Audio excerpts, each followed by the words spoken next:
Hi, it's Joe. Welcome to the Quilt Report. I just got back from Chicago. I had to fly around a bombed cyclone to get there in a 737.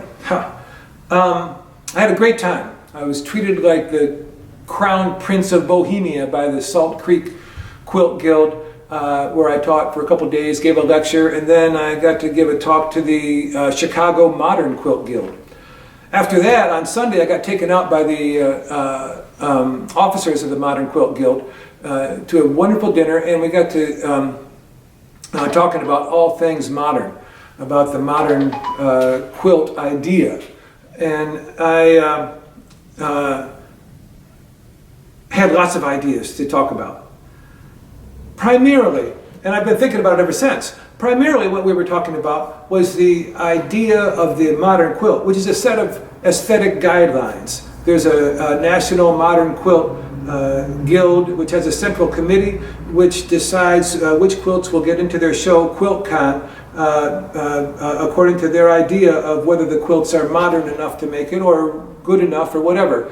But they have a set of aesthetic guidelines. It's not as clear as it used to be, but that's what they have. It's no different than the traditional guilds, what we call traditional guilds of the 70s, 80s, 90s, where they have sets of aesthetic guidelines that will get you into shows and decide who's the best at conforming to the guidelines and rules and doing the best job with their quilt according to those things. Well, the thing about all of this is that, to me, the signal accomplishment of 19th century quilt makers in America, the biggest, most astounding deal is this, that included in the idea of quilt making in America was the idea that you could sew anything together any way you wanted to sew it, any time. There were styles, there were regional styles, there were ethnic styles, there were temporal styles. Things came into fashion and went out of fashion, but you didn't have to conform to any of those. And you will look if you look in the 19th century at quilts from the 19th century, you will see things that are absolutely insanely original that nobody had ever come up with before. And that's because in the tradition itself was the idea that you could do anything you wanted, any way you wanted to do it. Look at this quilt around 1900. This doll quilt that Julie Silber gave me is from. It's got everything I'm looking for. Look at all the original idea of the color combination and there's a bunch of abstract shapes. Quilters were making abstract compositions in the middle of the 1800s. Oh, so long before painters. So they were putting unrelated things together so far before musicians were, before writers were. They were doing all kinds of abstract, original things. And that's such a glorious achievement. It's an intellectual and aesthetic achievement to come up with this idea. I know what we should do. We'll make it so that you can do anything you want. Total freedom.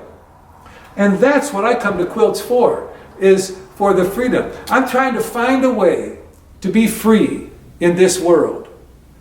And the closest way that I can find to express my desire to be free is in making quilts. And when I make a quilt, I sew anything I want together any way I want to sew it.